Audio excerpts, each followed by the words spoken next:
When it comes to racing games, I've been willing to dabble in everything from arcade-style street racing to technical rally sims. What has clearly been missing from my repertoire is motorbike sims. I hope my experience with rally games would serve me well, but MotoGP 21 still kicked my ass, dragged me back into the saddle, and then repeated the process for a dozen hours. I slowly worked through the myriad of gameplay and bike assists until I had a grip on the handling, and achieving this semblance of mastery was a lot of fun. MotoGP 21 is Milestone's 10th MotoGP title, having first developed MotoGP 07 on the PlayStation 2.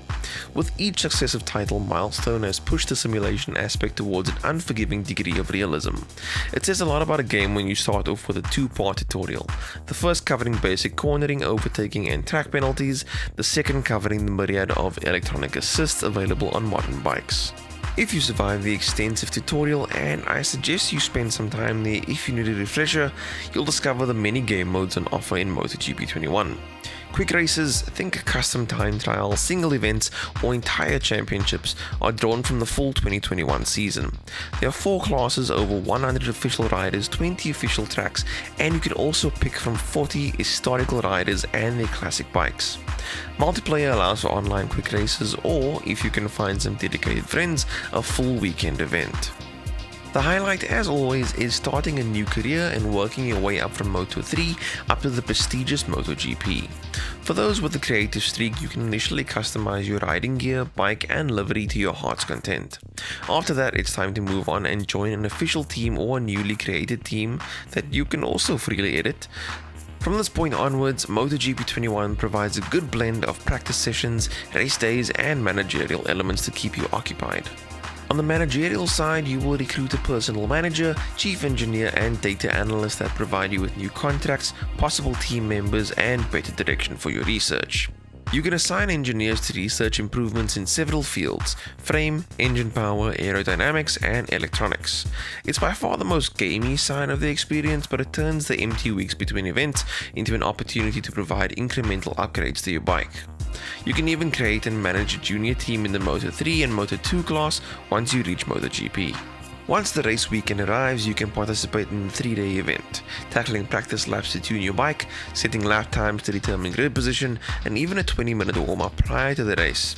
As this is a video game, there are plenty of toggles that affect the race length and complexities, and the ability to restart entire events if things do not go to plan.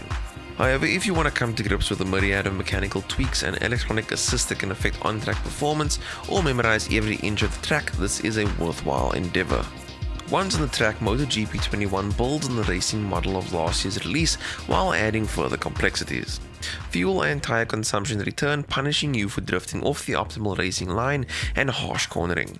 New in MotoGP 21 is the need to monitor brake temperature, a function of both ambient conditions and your usage, ensuring they're neither too hot nor cold to function optimally. The suspension physics has also been revised to reflect on-track response more accurately. Going off the track feels even more punishing now. The start of any race still allows you to make manual or guided adjustments to your bike based on your experience during practice laps.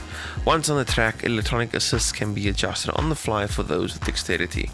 Other new additions include a recovery animation that forces you to fetch your bike after the crash, and the long lap penalty has been introduced for racking up too many track warnings. Overall, the handling feels authentically challenging even if you toggle on every assist available. There's nothing that can match the sensation of leaning into a turn, but a gamepad has always felt like a better fit for motorbike handling than any 4-wheel vehicle. Cornering is everything in MotoGP. Leaning low into a turn leaves you with no option but to accelerate out of the corner if you want to stabilize the bike. As such, those unwilling to spend time in the tutorials or doing practice laps are going to find themselves drifting wide on corners or eating dirt, and MotoGP 21 is particularly unforgiving of slip-ups. The AI competitors have updated neural AI to ensure that they're less likely to make mistakes on the track or with race planning. As a result, successive mistakes will leave you staring at the back of the pack regardless of your assist and AI difficulty settings. This may sound rough, and it is at first, but slowly mastering the handling, coming to understand the impact of the electronic assists, and making incremental engineering improvements over a season is incredibly satisfying as you place higher and higher. When it comes to next-gen upgrades, you can expect a dynamic 1080p 60fps on the Xbox Series S and dynamic 4K 60fps on the Xbox Series X. There have been improvements to the lighting and overall model quality. This is most apparent when editing your rider and bike decals and when waiting on the grid for a race to start. Perhaps as a sacrifice to keeping the frame rate high and controls responsive, tracks still look a little barren. Spectator stands and other structures have minimal geometric complexity, while distant backdrops look simplistic. That said, these are elements you really notice in the heat of racing. The motorbikes sound authentic to their class, suitably loud when revving on the grid or quickly shifting gears going into and out of a corner. However, ambient sounds seem muted, including the crowds, making several tracks feel unexpectedly lifeless. This is in stark contrast to the vibrant menu music and commentators that introduce the race, discuss your pre-race tweaks and the final results. Overall, MotoGP 21 is another excellent outing for Milestone. A good thing given the limited number of motorbike sims available. Fans of the prior entries are getting the same excellent physics engine with updated suspension accuracy, new managerial career options, new on-track variables to consider, and the full 2021 season. For newcomers, however, MotoGP 21 can be an unforgiving and uncompromising experience if you're not willing to invest the time needed to master basic handling and the myriad of electronic assists. If you enjoyed this review, please hit that like button, and if you are new to the channel, please hit that subscribe button. And if you got your hands on MotoGP 21, please let me know what you thought of it in the comment section down below. I'd love to know your thoughts and opinions. Thank you so much for watching. I'll see you next time.